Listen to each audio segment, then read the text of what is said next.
What is up, everybody? Welcome back to the Run Your Mouth podcast. I am honored to have Keith Weiner back on the program once again. Last time, if you guys haven't checked it out, I suggest going to check out the episode. We had a fascinating discussion, and now you've got the inside scoop for me on why the entire world is not going to abandon the dollar. So first, Weiner, welcome to the show for Monetary Metals. It's a pleasure to have you back on. Thanks for having me, Rob. Absolutely. So I was one of these suckers for, I read the Wall Street Journal and I'm fascinated by the US, we get to print a lot of money. We get to spend a lot of money. And it's because the entire world uses our currency. I'm kind of a sucker for the narrative that we fought wars to kind of make sure that people are continuing to use our currency. And then I looked at what was going on with Russia, that we were punishing them. And I fell for this narrative of, oh, look, we're weaponizing the dollar. No one's going to want to work with us anymore. People are going to stop using it. We're screwed. And then someone sent me your post that was basically saying it's not going to happen. In the world of, I almost look at currency like pieces of turd right now, that the US dollar just smells a little bit less. And I've heard the least dirty shirt. Even more apt analogy. That's essentially what it is. So I'll hand it back to you if you can tell people why the world's not going to be walking away from dollars and why it isn't feasible at this time. So first it has to be said, they're all poop, and they're all varying degrees of, and I almost feel like I'm getting into medical stuff here. Consistency, viscosity. How smelly they are and different colors and, what's in it. You can see the person ate corn or whatever, not to get too graphic, but that they all are that. And the whole system is on its way to failing, as I've written, I don't know, probably millions of words on that topic. So nothing that I'm about to say is in any way saying, go team dollar, the dollar is great. That is not what this is about at all. This is about, I guess, to put it in game theory terms, you kind of have an equilibrium that's been established. And although all the individual players might wish for it to be otherwise, it kind of is what it is. And there isn't a mechanism and there isn't a process to, just abandon the dollar, as it were. So that's sort of the preamble to that. As you get into the nitty gritty of it, number one, I think this is a point that is often missed. All the other currencies are dollar derivatives. So if you were to declare, let's have a basket of currencies, and let's even go so far as to exclude the dollar entirely. Of course, if you had a basket of currencies on a trade-weighted basis or on a reserve-weighted basis, it would be a majority dollar basket. So then what are we accomplishing there? We're jumping out of the frying pan back into the frying pan on the other side of the frying pan. Right. Suppose you were to exclude the dollar. So we're going to have a basket of all of the other leading currencies. Everybody knows the first guy to fly across the Atlantic in an airplane was Charles Lindbergh. Does anybody know the second? Who was the first guy to step on the moon? Neil Armstrong. Who was the second? Everybody knows Facebook is the premier social media site. How many people remember the second? So, the second is often a distant, not even remotely close by a country mile second, and that's exactly what it is in currencies. So if you were to take a basket of the second and the third and the fourth, all the way down to the 170, I don't know how many countries there are in the world, and create some sort of currency basket and then create some sort of derivative credit based on that, you'd find that, and this is the underappreciated problem, they're all dollar derivatives anyways. So it's like, we don't like Apple shares anymore. Instead, we're all going to start using December Apple calls. And the call on the Apple share is a derivative of the Apple share itself. So you're not really actually getting away from the dollar. All you're doing is you're putting it behind a screen and you're drawing the curtain. And now, you feel better about it, perhaps emotionally, but what have you really accomplished? But aside from that problem, the next problem is none of the other currencies have the liquidity or the depth to deal with the flows. If you're China and you need to buy or sell, your transaction size are not measured in, hundreds of thousands of dollars or millions of dollars. You're throwing around billions of dollars. And if you're to dump billions of dollars into any other currency in any other government bond market within that currency, there's no other currency that can absorb the flows. So what you get is if you're buying, you push the price up, and of course all the traders in that market will get wind of what you're doing, and in fact will front run you. So the problem is even more exaggerated than it would need to be, strictly speaking. So the market, suppose it's trading, let's say normal is 100, you find that you're buying at 120, and then when you need to sell later, you find that you're selling for 80 or 75. So you're inflicting on yourself. It's an enormous self-inflicted wound where you're taking a gun and shooting yourself in the foot in order to get away from the dollar.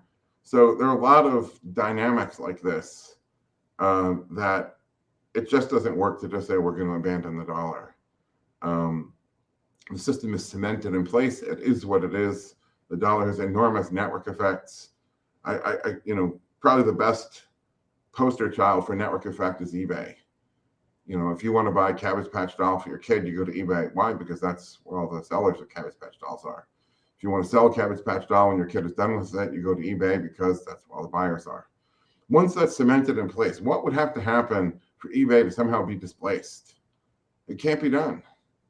Even if the eBay CEO were to be accused of some heinous crime involving pedophilia and drugs or I don't know what, that person might go off to jail, but that wouldn't take down the company. eBay would just announce here's the new CEO and life would go on. It can't be displaced.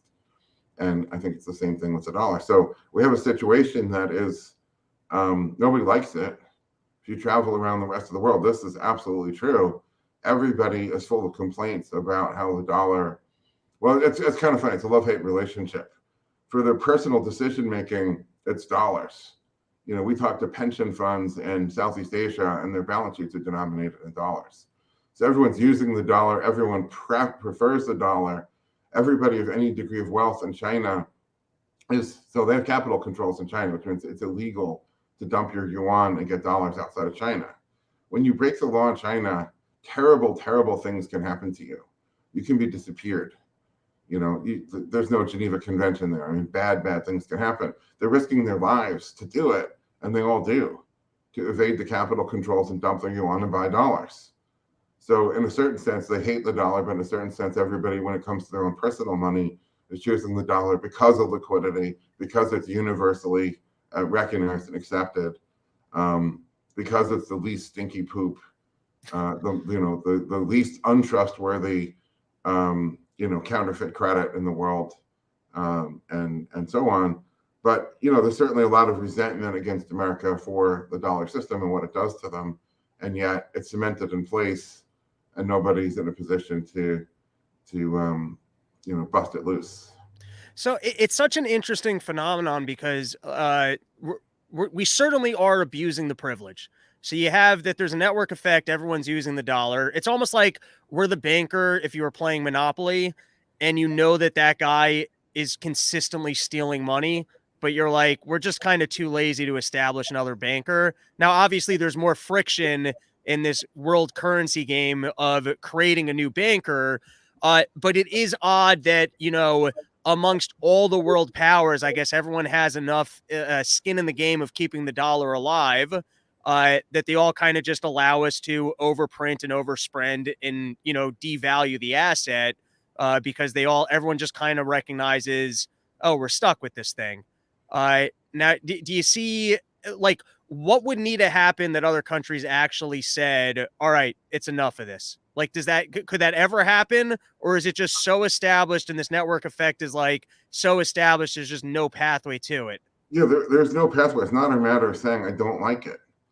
I imagine, followers of your show, don't like the dollar either, maybe into gold or Bitcoin or whatever. Imagine, for anybody watching this, imagine going to your boss and saying, I'm done with the dollar. I want you to pay me in gold now. You just don't have that pricing power. The boss is going to say no. If you push it, he's going to say, there's the door. You're just not in that position to make that demand. Right. And so the other thing that needs to be said is the whole regime, the whole dollar system is failing. It's just that it's not going to be replaced by another irredeemable paper currency. So there's a quote from Churchill, which I'm going to completely botch the punchline. But the quote is basically, God bless those Americans. After they've tried everything else, eventually they'll try the right thing. God bless the world after they're done experimenting with irredeemable currency. They'll try gold. Gold will be the one thing left standing that the world will have to use, no matter that nobody wants gold. When you talk to people, whether they're wealthy traders, whether they're bankers, whether they're Wall Street financiers, or the average person on the street, there's an antipathy to gold, for the most part, certainly as a standard. A lot of people would say, yeah, I have a few ounces of gold in my portfolio, but gold will be the one thing that ends up because nothing else worked. So the system is shifting, but it's going to be forced. So you say, okay, what would cause somebody, let's say somebody uses margin credit to buy a meme stock or a meme stonk. What would make that person, give that up? And he's doing it because he's sticking it to the man and he's getting the hedge funds and whatever it is he believes. A margin call. And a margin call forces the abandonment of the position that even if he didn't want to, he no longer has a choice in the matter because he's facing a capital shortfall in his account. So there are things that can happen in the future that will force a change, but it isn't going to be any one participant. And to your point about the participants, there's so many perverse incentives in the system. It's almost like a giant criminal cartel of some sort. The Freakonomics guys do some interesting research on this. I think it was them looking at, what the life expectancy of a soldier in a drug gang in LA is? Like life expectancy is a year and a half or something. I mean, it's such a high lethality environment. The actual pay they're getting is less than minimum wage. It's the thrill of the game, living on the edge.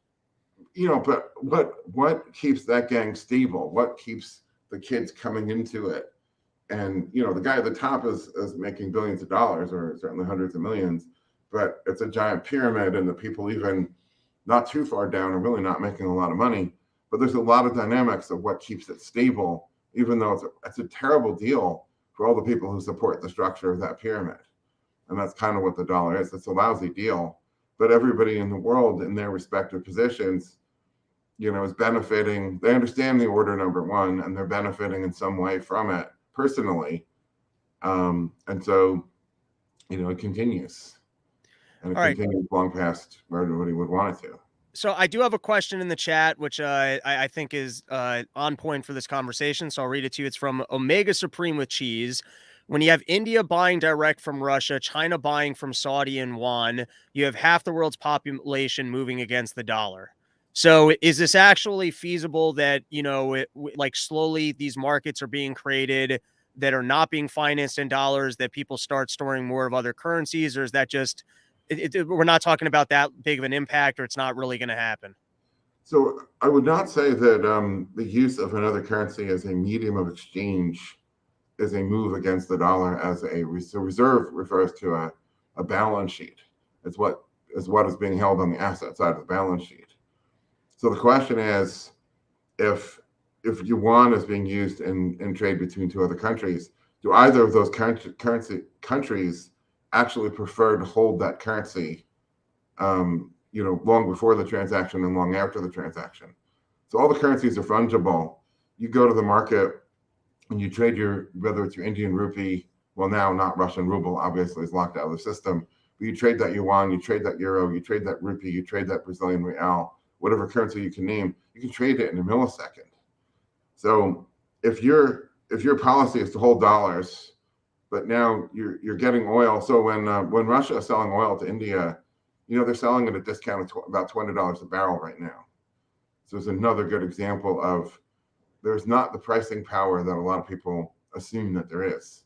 You go to your boss and say, my cost of living went up, give me a $50,000 raise. You find out you don't have that pricing power. You're Russia and you say, I've got some oil to dump, and you find you don't have that pricing power.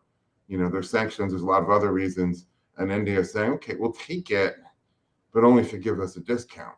And then right now it's about a $20 a barrel discount, which is pretty significant. So is India choosing to hold yuan, or did India dump some dollars to get the yuan to give to Russia because Russia can't take dollars because they're locked out of the system? And then who actually wants to hold yuan anyway? Every wealthy person in China, presumably they understand the unsoundness of their own currency better than anyone else, is risking his life to dump the yuan and buy dollars. Now we're saying that sovereign governments are going to actually prefer to hold yuan. Color me very skeptical of that. And then just to add to that, I know that China's been accused of currency manipulation, and that's essentially you would understand the mechanics better than I would. But it seems to me like they do not want their currency to appreciate in value because they're more interested in exports. So for another currency to step in and I guess want to, try and take the dollar on, they'd also want their currency to actually, appreciate in value, which it doesn't seem like any player wants. No, they all accept the mercantilist, which is a fallacy, but they all accept the mercantilist belief.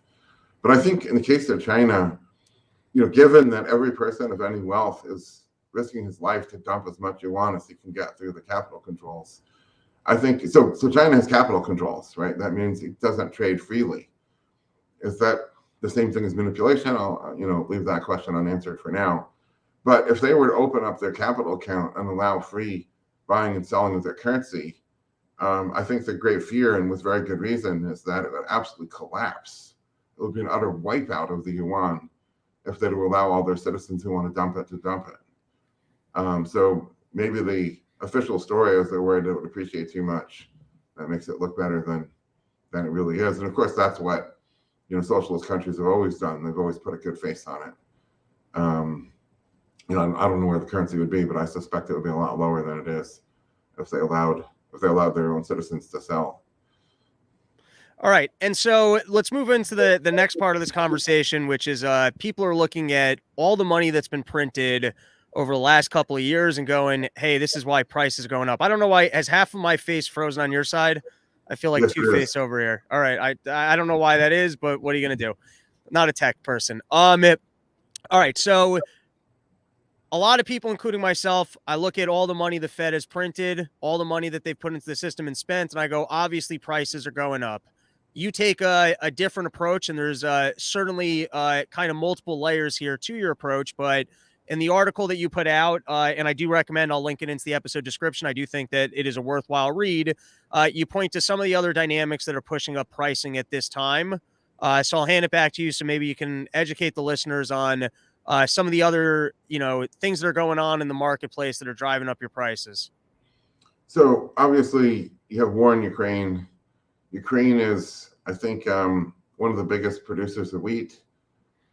Russia is one of the bigger producers of oil. There's also production of nickel, neon, which is used in making lasers, which is used in semiconductor manufacturing, all kinds of things that are now suddenly going offline or going to be radically reduced in production. So the energy experts think that the war in Ukraine is going to take $3 million a day, 3 million barrels a day of oil production offline. I'm not sure it'll go offline. I think it'll go through circuitous routes. Russia will sell it to India and China, logical buyers that aren't necessarily going to heed U.S. sanctions. And so what will end up is oil will be going a lot more circuitously. And then whoever India and China used to buy from will now be selling to Europe and the U.S. And their oil is going to have to change pathways. So the only winners will probably be the Chinese will get a discount. And then the companies that manufacture the ships that are we need more ships because oil is going to be going through longer, more circuitous routes. Those will be the winners. But even before Ukraine, I've been writing about 4 non-monetary forces that push prices up. And I finally get a very interesting reaction in that I'd say maybe 20% of the audience who reads this says, but Keith, there's always some proximate cause you can point to. But as we know, inflation is always and everywhere a monetary phenomenon. And I'm like, but take a look at these factors. They're not monetary. Anyway, they can't quite get past it. Another group are saying, but those factors just simply cause money printing, and the money printing is the reason why. I'm like, but just focus on the argument here for a minute. So for non-monetary causes, One is what I call useless ingredients. And I came up with that term as I think about gasoline manufacturers are forced to put either MBTE or ethanol into the gas. And that does not add anything good to the gasoline. In fact, it makes your horsepower slightly lower and it makes your fuel economy slightly worse. But it does add cost. So if you had just regular gas without ethanol in it, the price would be X, and then the ethanol adds, I think the number is 25 cents a gallon. I don't know if that's right or not, something. So there's a 25 cent a gallon increase in cost, which probably means 30 or 35 cents at the pump because everything is a markup on it. Useless ingredients are things that don't add any value. The consumers don't want to pay for it, which is why it has to be done by force. And usually the consumers aren't even aware of it. I mean, I think most people know that the gas has additives in it, but in most cases, the useless ingredients, you don't even know about it. And so every time the regulators come along and force an additional useless ingredient, then you see the prices are going up, and then people just say inflation. But it isn't inflation. It's useless ingredients. Now that's the backdrop. Change and regulation is bad, but it's not changing radically, in our era. So that's change occurs at the margin. If prices were skyrocketing in 2021, it's not because of changes in regulation.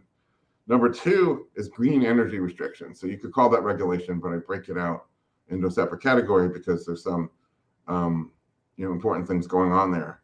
But it's happening all over the world. So in New England, voters voted to prohibit or block a pipeline to bring natural gas to New England. And at the same time, they also voted to block a electric transmission line from Hydro-Quebec into New England. So two sources of energy were blocked. As some of your audience may know, we have something called the Jones Act, which is a protectionist measure. It's illegal to, I may not be summarizing exactly right, have a non-US flagged ship that wasn't made in the US and crewed by Americans land in one port, pick something up in America, and then bring it to another port in America. So whatever natural gas is being exported out of the big hubs in the Gulf of Mexico, in Texas and Louisiana, that has to go to foreign lands. You can't, unless it's an American ship. But America doesn't have a shipmaking and ship industry. That is other countries. So that's for export only, basically. So if the price of energy in New England is skyrocketing this winter, or did skyrocket this winter, those would be some of the factors. One of my articles, I addressed the UK, which went way farther down this insane route than New England did. So they passed two stupid laws. One, basically banning domestic, so in the UK, banning production of natural gas by banning fracking, which is how they produce it. And at the same time, another law forcing all the users of oil and coal to switch to natural gas, which now they're prohibited being made onshore and now has to be imported. So there's a synergy between those things. It's not 1 + 1 = 2. It's 1 + 1 = about 5 point something. Now you add to the next factor, which is the lockdown for COVID, and then there's a whiplash effect. It's not like a VCR where you press pause and then you press play to unpause. It's more like you tighten the steel cable with a winch and tighten it and tighter and tighter and tighter, and then you cut it. So before we get into the whiplash effect, because that's kind of interesting to this environment, but just to kind of fully delve into your theory of that prices can be increasing and not because of money printing. So in your example of basically regulation increasing the price of goods, which is widespread. I think you even had an example of you go into a restaurant, you don't realize that your steak's more expensive because they made them put in like a handicap bathroom or something. Like, right. So that is widespread, and it would be hard to really put a figure on what percentage of our money is just going to dumb regulations. Cause I bet it's pretty large. I bet if you were to actually look at most of your purchases, it wouldn't shock me if 20% went to waste because of some regulation that wasn't actually helpful or safe. You know what I mean? Was basically cronyism. So I had Gene Epstein on. I don't know if you are familiar with Gene at all. He's a cool guy. and maybe this would be a fun debate down the line between because I might be misrepresenting his point of view, but if I understood him correctly, it sounded like individual price of like any individual good can go up in price. For example, if like, let's say we lost all Russian oil wasn't on the market. Let's just say they weren't able to sell to anyone and the price of oil went up. Well, then that would mean that unless more money was introduced into the system, I would have less money to spend on other goods. So like within, so yeah, I right away you're like, that's not the way it works. So I'll hand it back to you because that was the way I understood him, was essentially the only way a wide range of goods can be going up in price is if people can afford to pay the higher price. And the only way that that would exist is if there was basically money introduced to the system by way of, the government and inflation. Let me paint a visual analogy for that. And I'm going to make it sound as appealing and compelling as I possibly can first. So imagine if each price of each good were like a bucket or a glass for holding water. And then the money supply is like a pitcher. And then we add money supply in. And so you can distribute the water into this price or spread out a drop into all the buckets. But there's only so much quantity of liquid that can be poured in, and therefore it spreads out in any which way you want. But if all the buckets are going up in level, it's only because there's more water. Okay. I try to do so a straw man is when you make a frivolous argument that you falsely attribute to your opponent. It's not what he said, but you reduce it to something frivolous and stupid and say, well, you're saying this, and now I can easily knock it down. I try to do what's called a steel man, which is I try to frame my opponent's argument in terms that even he would say, yeah, that's absolutely right. And then go knock that down, because if you can knock that down, then you've won the argument. So the problem is that view of quantity of money coming in and prices being like buckets or glasses of water just isn't even wrong. And I get that expression from Wolfgang Pauli, early 20th century physicist, where somebody gave him a paper to read. He looked at it, he crumpled it up, threw it out, and said, this isn't even wrong. So problem number one in comparing quantity of money to quantity of goods, or money supply to goods supply, is money as a stocks. So in the gold standard, money is a tonnage of gold. In the dollar system, money it's not really money, but we use it as if it were money, as a quantity of dollars. But goods is a flows. Goods is like how many barrels of oil per day or per year, how many bushels of wheat per day or per year, how many tons of copper per year. So we're comparing a stocks to a flows. That's like comparing distance to speed. They're not comparable in that way. That's the first problem. The second problem is that it is not true that in order for oil prices to go up, there has to be a greater amount of money. It could just simply be that all goods have become scarcer. There's fewer people buying them because they can't afford it anymore, because what had been in globalization, what had become a high quality, low cost commodity, is suddenly becoming much rarer, much harder to get. So imagine if all trade from Russia is completely interrupted. One could imagine that those nesting Matryoshka dolls, one could imagine those things becoming quite an expensive luxury good because you can't get any more of them. So those few that are out there become essentially prized antiques and the price going up. So when things become genuinely scarcer, if the money had, holds its value, you'd expect prices to go up. And in times of increasing regulation, in times of increasing green energy restrictions, in times of increasing trade war and tariffs and war, and in times of COVID lockdown and then lockdown whiplash, things are genuinely becoming scarcer, a lot scarcer. Anybody who's tried to buy a performance bicycle, like for people that are really into mountain biking or road biking, knows that basically you can't get a bike. And, they're back ordered for a year or something like that. There's so many things. My mom got a new bed and wanted to get a bed frame and like a whole bed set, and that, back order 8 months or something. There's an actual genuine increase in scarcity because things aren't available. So the few that are still on the market get bid up to unbelievable highs It's not an increasing quantity of money. It's only rich people can afford, really rich people can afford things that used to be, commonplace. So we're just generally impoverishing everybody. So I just reject the argument down to its root theory that it's anything to do necessary. Now, that said, the next aspect of quantity theory that everybody pictures is what if the government were literally printing paper bills and literally dropping those from Well, helicopters? we're almost pretty close to that. I think if you look at 2020 to 2021, we had the largest ever increase in the money supply, like in American history, and we actually did hand money to people. So it's not quite, the helicopter money, but we're pretty close to that. So when they're actually doling out, and I use the word gifting cash, then absolutely that is going to bid up prices. And what's important is that no production is being created. We're just gifting cash to consumers whose, the whole point of the whole program is so that they can consume, they can spend it. So absolutely that will tend to drive prices up from where they would have been otherwise. But most of what goes on with the increase in what's called money is a bank has, let's say, $1 billion in treasury bonds, and the Fed swaps with the bank and says, now you don't have $1 billion worth of treasury bonds. Instead, now you have $1 billion worth of reserves held on account with us at the Fed. And the bank doesn't, first of all, you can't spend Fed reserves anyway. But aside from that, the bank does not say, oh, now we're rich and bonus out $1 billion to go spend it.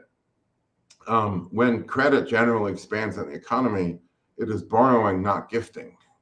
Very, very big difference. So if I said to you, here's $100,000 in free monies, what would you do?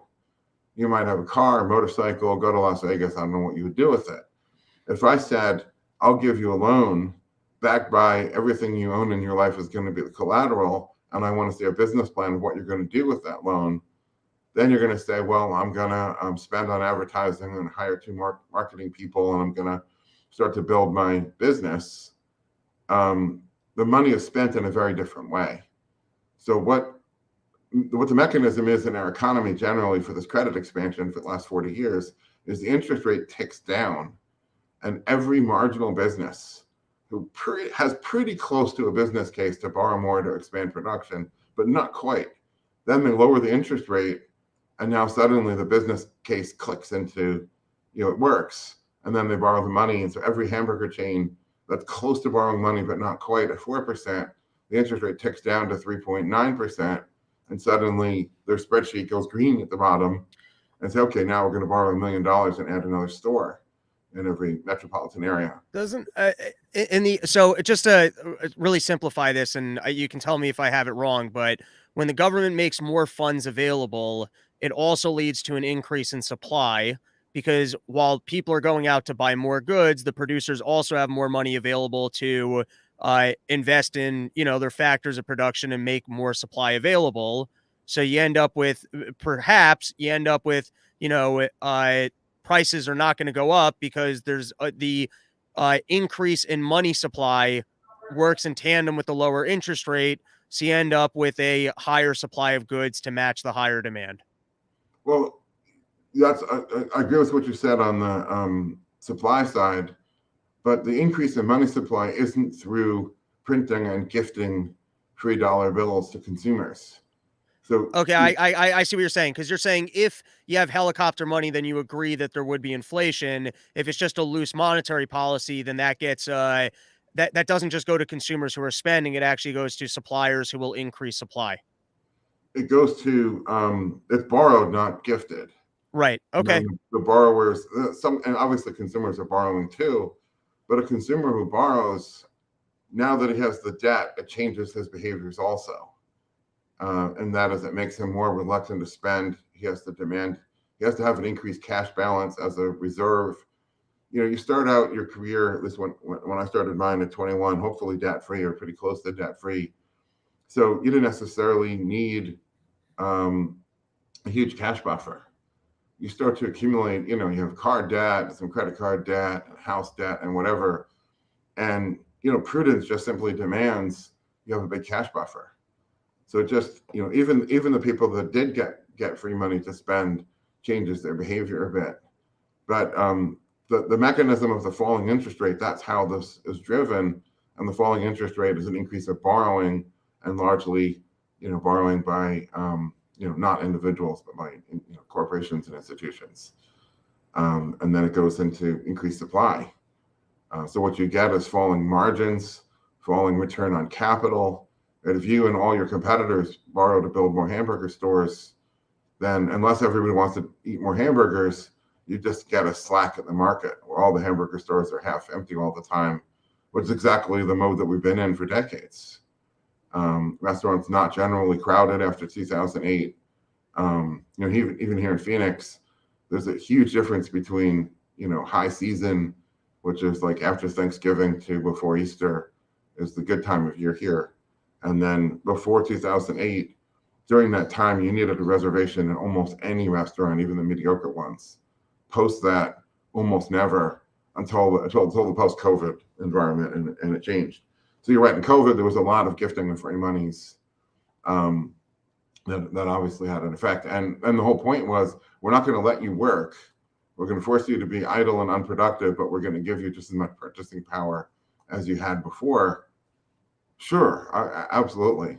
But that's not generally how monetary expansion works. And so, I mean, I think this would almost speak to your theory here, but in the Austrian school, when you have all these people, increasing these investments, I mean, even in your example, it sounds like we're ending up with more supply than the demand can keep up with. So at some point, I mean, don't you end up with male investment? But I guess that wouldn't affect prices from an inflationary aspect. But how does that kind of fit in here?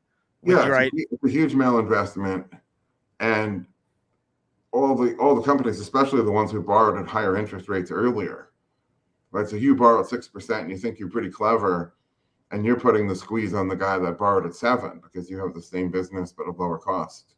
Right. Then they cut the interest rate from 6 to 5, and the next guy borrows, puts the squeeze on you, and they cut it to 4. So everyone's just getting squeezed. You're almost being punished if you're a good capitalist and forecasting that the market would need something, because if the government comes in, like if you were actually early on that, then you'll probably get screwed if the government drops the interest rate and makes it more affordable which is wild. It's literally the opposite of capitalism. Right. So yeah, absolutely. Capitalism does not have a central bank. A central bank is plank number 5 in the Communist Manifesto. Right. Don't even get me started on that rant.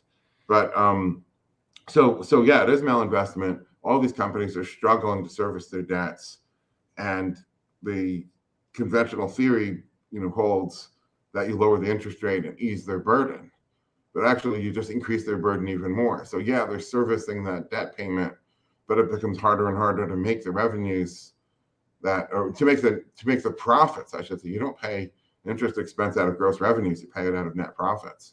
It becomes harder and harder to make the net profits because the lower you push the interest rate, the more competitors are borrowing and jumping into your market. And so nobody can make a margin. And, we got to the point where now we have a very high percentage of corporations are so-called zombies. Zombies, it's slightly more complicated than this, basically defined as interest expense is greater than profit. So they can't really service their debts without borrowing. They can't even pay the interest without going deeper into debt and borrowing more. So imagine a consumer, you take out all this credit card debt, and then the interest, with no principal, just the interest payment is $1,000, and you can't pay the $1,000, so you take out a second credit card and get a cash advance against that to pay the interest on the first one. Not even pay off the principal, just to service the interest. Well, obviously that's not going to go forever. There's going to be a giant liquidation. Austrian business cycle theory has a lot to say about that. But the central bank keeps lowering the interest rate and trying to kick this can down the road. And apparently the can has a lot more kicks in it than most people would have thought. All right, so we've got, I think, 2 of the 4 in terms of the items that could be driving up prices outside of just government increasing its spending. I'll recap it real quick. So the first was basically, let's use your particular terminology, because I was just going to say government regulation pricing up goods, but your term is unwanted, useless ingredients. Useless ingredients. which was followed by basically green energy policies. Then, just to throw in another item to recap here, unless government's doing pure helicopter money, if they're making funds available by borrowing and low interest rates, it actually increases supply. Like, that's where the spending is. So it shouldn't increase your, it shouldn't be increasing pricing. So now we have two other items on your list. So the third one is the lockdown and the whiplash from the lockdown. So first we lock everybody down. We disrupt every supply chain in so many different ways. Ships are in the wrong places. Goods are stacking up in warehouses in Asia, and meanwhile, retailers here are starved. Then we cut that cable that had, a million tons of tension on it. You cut the cable. Well, it doesn't just drop to the ground. I mean, it parts with an incredible force and a whiplash. Anybody who's worked around ships knows you do not want to be anywhere near that if the cable suddenly parts. Take your head off. And so, it's been quite a, and combining with, so these things are synergistic. And so combined with useless ingredients, it makes it worse. So in LA, there's been all kinds of little things that have come out of why there's such incredible backlogs of ships, which they're slowly working off, but it takes a lot of time. Tremendous underinvestment in dock capacity, technology. The union opposed technology because they thought it would kill jobs. So it's much more manual, labor-intensive process. They're only allowed to work 16 hours a day. They don't operate 24 hours a day. Shipping containers can only be stacked too high, on and on and on with all the restrictions, bottlenecks there. Now get back to the UK, where the restriction that you can't domestically produce natural gas synergistically interacts with the domestic regulation that you can't use oil and coal anymore. You have to use natural gas. So 1 + 1 equals, let's call it 5. It's a big it's much bigger than either of those alone would suggest. Now that has a synergistic effect with the supply chain disruptions, where it becomes almost impossible to import Christmas tree ornaments or natural gas or anything else, because the shipping industry is so messed up, and the shipping lanes are so messed up, and the ports are so messed up. And now UK has to import all of its natural gas, or else, because everybody needs natural gas because of this stupid regulation. So 1 + 1 + 1 now equals about 17 point something. It's becoming exponentially worse. And so the price of energy in the UK absolutely skyrocketing, causing basically impoverishment of the people there. But it gets worse. Natural gas is the key ingredient used to manufacture nitrogen-based fertilizers. So the fertilizer plants announced, this is already a couple of months ago, that they were shutting down. They can't make any money with that price of natural gas. So now you can't get fertilizer. So what's going to happen to the food crop? That's not affecting how people eat this winter. This was already baked from last spring and last summer. But what's going to happen to the harvest, come this fall, and how are people going to eat in the UK, next winter? So the price of food could shoot up to unimaginable highs relative to where it is now. Anyways, all of this is non-monetary and quite synergistic between these things. Finally is trade war. And so it isn't just tariffs, although the US has slapped all sorts of bizarre tariffs. Nominally the pretext was, well, we're getting back to China because China is the bad guys. But we're tariffing Canadian lumber. And the Biden administration doubled the tariff on Canadian lumber. I don't know if that was last October or November or somewhere around there. We're tariffing whiskey from Scotland. We're tariffing all kinds of weird things. What these tariffs do, so if you're buying 2x4s at Home Depot, or if you want to build a new house or do a remodel, you're going to find that the contractor is going to charge a lot more than he had before, because it's not just 2x4s, but it's sheet goods. It's every cabinet's made from sheet goods. Everything's skyrocketing in price. This is a good example of a situation where you see both higher and lower prices simultaneously. Another market where we see that is chicken wings. And the third one I've discovered, I haven't read about, I've discovered personally, is onion rings. A lot of restaurants, you can't buy onion rings. You can't get onion rings anymore. So you have higher and lower prices at the same time. And the standard monetary inflation argument would not suggest that the farmers who produce the chickens are getting paid less per bird, while the consumers who are buying wings are paying more. That's not what the monetary inflation theory would predict. It's exactly what's happening. So take a look at lumber tariffs as an example. You tariff the lumber coming into the US, consumer in America is going to pay more, obviously. What is that going to do to the price paid to the sawmill in Canada? Sawmill is going to have to charge a cheaper price. They're going to have to somehow come down on what they charge to be, the price will go up. Of course, the domestic lumber producers in America will happily raise their price as well.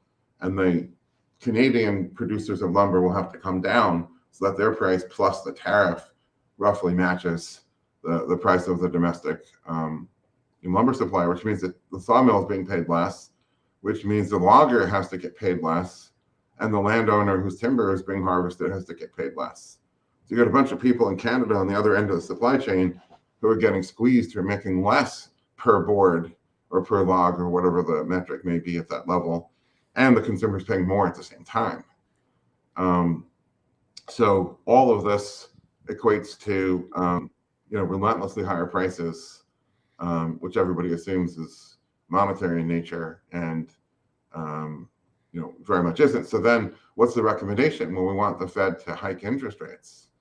If you hike interest rates, you're going to force offline all the marginal producers of all the goods, from hamburgers to lumber to everything else, because you're increasing their cost of servicing their debt. Oh, I see what you're saying, because it's not actually I have to rethink this. I have no objection at this point in time. I'm going to have to give this a second listen, but in your estimation, it's not a monetary phenomenon that there's so much money chasing too many goods.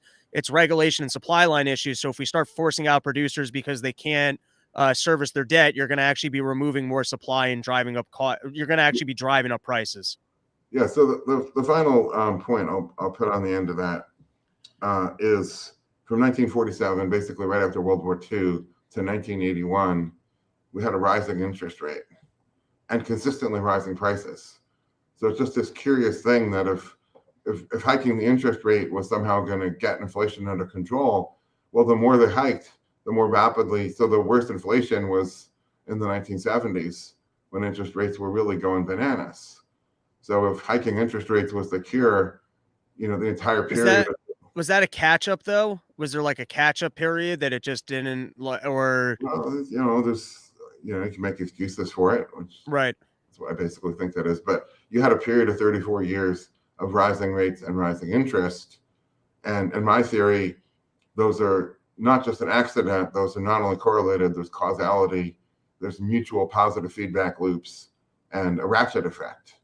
That is, rising interest and rising prices go together and are mutually causal.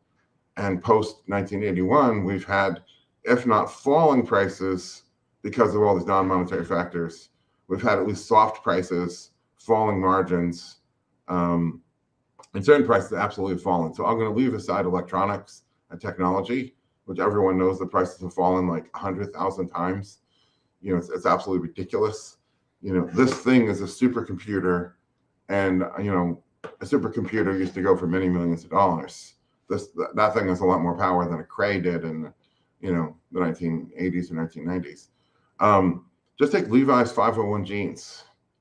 I recall in high school buying a pair of Levi's 501s for $50. I encourage anybody to go Google and say price of Levi's 501s today. You might be astonished to find the price is lower than what I paid when I was in high school. So inflation, I would say we have soft, if not falling prices, and then useless ingredients and other things, compensating for that, or perhaps overcompensating for it. But that's the world in a nutshell. Then I am left with one question though.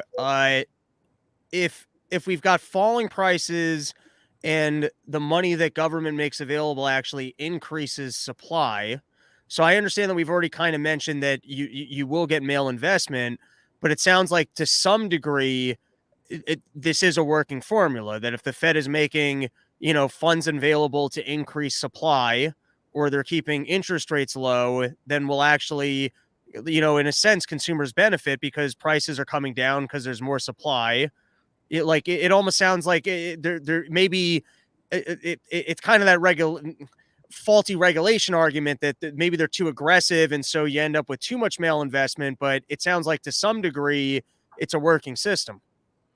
Well, I guess it's kind of like if you're a low value, unskilled laborer, and then they suddenly pass a minimum wage law and that doubles your wage, you might think that's good until there's other problems down the road. And so I have a little rant to offer on this idea of consumer prices. So I say, imagine if the entire medical profession really only understood temperature and fever. No matter what was wrong with you, you go into the office and you're like, doctor, I feel like I'm going to die. I want to die. The pain is so intense. I feel like this is horrible. So he says, take this man's temperature. And it comes back 98.6, which is normal. So he says, nothing wrong with you. Get the hell out of here. Imagine if that was the state of medicine. I mean, we'd basically say these are witch doctors. These aren't doctors. Because, you could have, I don't know, a bullet in your abdomen that could be, slowly bleeding out. You could have cancer. There's a lot of different things. I'm not a doctor, but I know that there's things that can kill you that do not cause a fever as one of their symptoms. So if that was the only thing you could look at, you wouldn't be a very competent doctor. Well, our monetary doctors, everything is consumer prices, consumer prices, consumer prices, maybe GDP and unemployment, will be thrown in there as well. And so you're right. If that's what you look at, and that's the only thing you look at, it's probably falling interest rates, not low interest rates, which is a distinct issue, but falling interest rates. The interest rate always has to be going lower. Absolutely causes softer falling prices. So from a consumer price standpoint, that's great. That's wonderful. Problem is there's all sorts of other, I guess they'd be called unintended consequences. Not my favorite term, but we'll just go with that for a minute. There are all sorts of unintended consequences to lowering the interest rate. And so I would, and obviously the first one that one should be pointing to is what it does to the savers. So, let's say you're in your 20s, you have a job, and, iPhones, you've never gotten more bang for the buck in iPhones and clothing and, all the consumer goods that you buy. You can never save for retirement because you can't get any interest on your savings. So they're absolutely crushing you.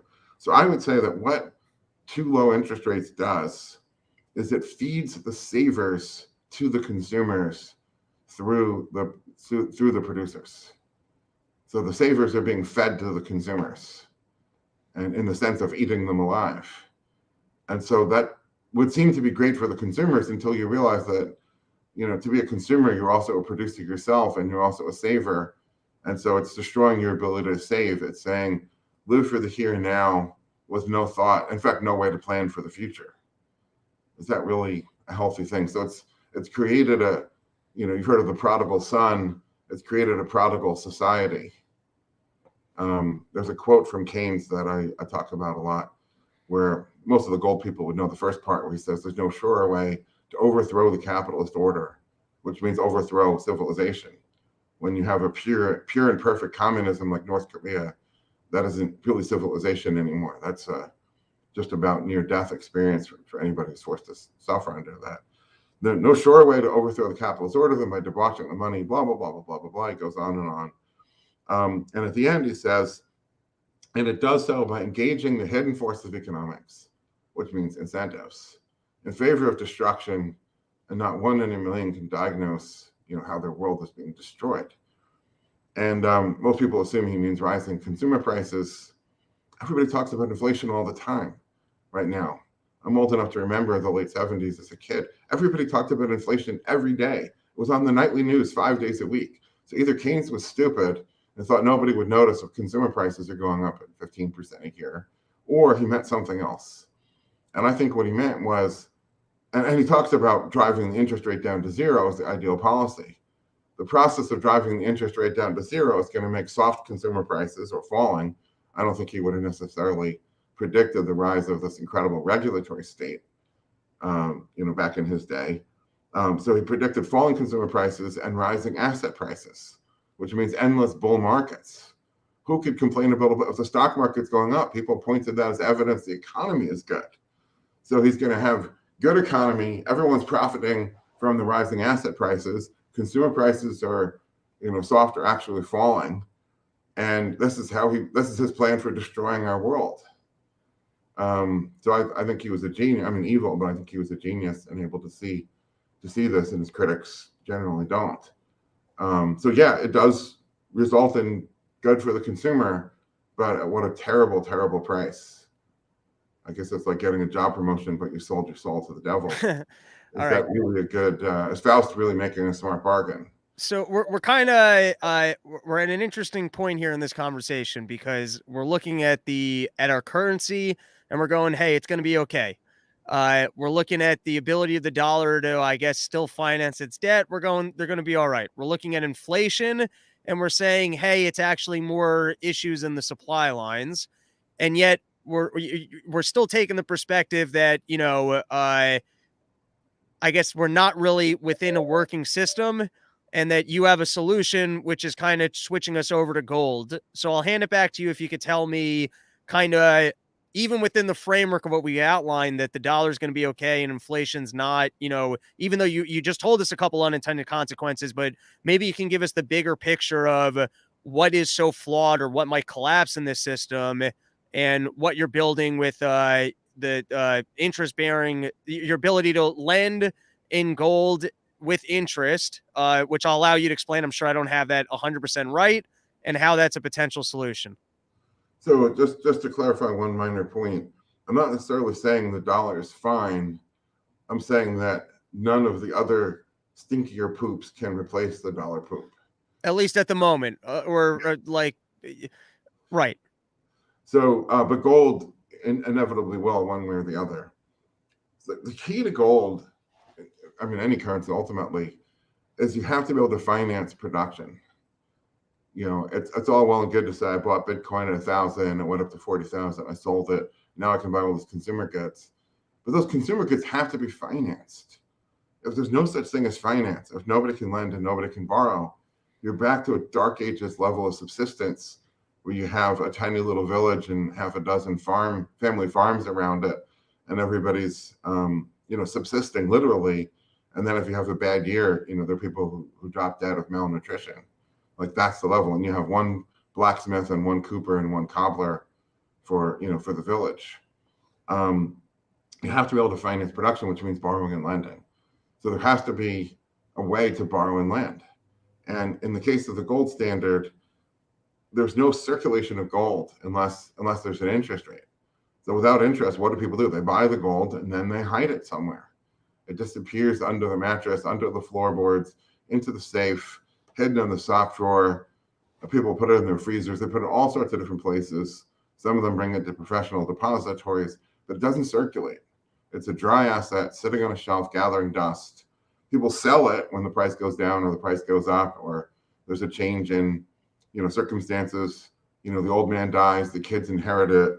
They need money to buy a house. They sell the gold, but it doesn't circulate. It's a moribund dead asset, and all of Warren Buffett's criticisms of it, which are disingenuous, I have to say, but basically true. Doesn't have any utility. Not productive, not procreative, etc. Interest is the thing that makes the monetary system tick, and interest is the thing that will pull gold into circulation. So if you can't get interest, why would you lend your gold? Obviously, you wouldn't. If you can get interest, now it becomes a negotiation. Well, what's the interest rate? What's the risk I'm taking to get that rate? So in the context of monetary metals, and I don't want to make this an advertorial, we pay interest on gold. And we do that by putting the gold to work in productive enterprises, bullion dealers, refiners, mints, jewelers, high-tech manufacturers. Oh, so then people that actually are not concerned with potentially the volatility of gold. Because I might say, like, in other words, if I was opening up a factory tomorrow, I might not want to take that loan in gold, because if I'm earning dollars and let's say gold goes through the roof, I'm like, shit, how the hell am I going to pay off this loan? But I guess if you're actually lending the gold to people that are utilizing actual gold, then I guess the volatility of it would be against the dollar would be less concerned, or do I have that totally No, wrong? it's the other way around. So if you have gold in your business, Right. To borrow dollars to buy the gold then becomes that same risk. Right, that's what I'm saying. So for you, you're able to create the market with the interest in gold because you're working with people that actually use the gold. So like they're not as concerned in the volatility risk. Maybe we're saying the same thing, but I have it They backwards. are concerned, but the volatility bites the other way. Right. The conventional business has to borrow in dollars because they're selling their product for dollars. It's a dollar world. Right. If you have $1 million worth of gold jewelry inventory in stock at all times, and you borrow $1 million, then if the price goes down enough, you're broke, you're insolvent. Right. But if you lease the gold from monetary metals, that removes the price risk, which to you is an existential threat. The gold owner was happy to take the price risk anyway, but instead of paying, so if you own gold, you've got three choices today. You can either store it at home, which means it's uninsured, and if you have a bad fire, flood, home invasion, whatever, it's gonna be lost.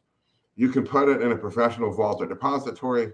Typically, you're going to pay 0.75%, 75 basis points a year for the storage. If the gold price is going up 15% a year, that's fine. If the gold price is going sideways, that kind of gets old. You're paying, it's expensive and it bleeds you slowly.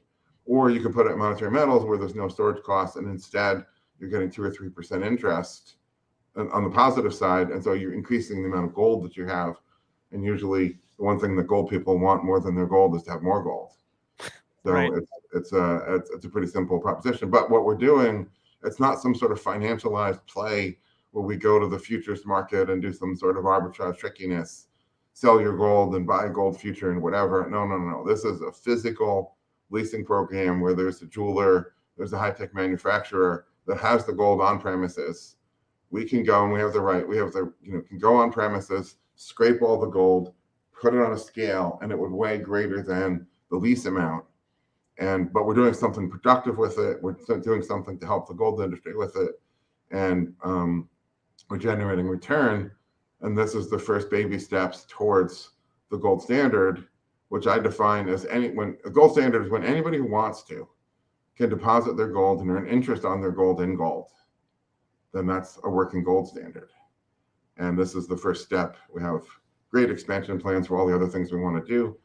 So this is a leasing program. We also have a gold lending program, which is for accredited investors only. We have all sorts of other things we want to do to begin to reutilize gold. That today it's a dry asset, and we need to get to that world. This is the first step. But there's a very simple value proposition, which is get paid interest on your gold in gold.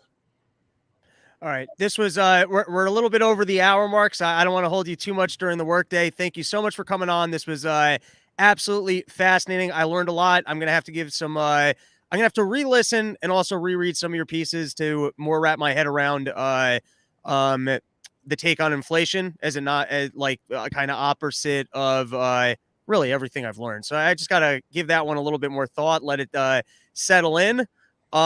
Where can people find you? How can they stay in touch? Monetary-metals.com, on Twitter @real Keith Weiner. Excellent. All right. Thanks so much. And I hope we can do it again down the line. Looking forward to it. Thanks, Rob. All right. Awesome. Have a good one. Bye-bye.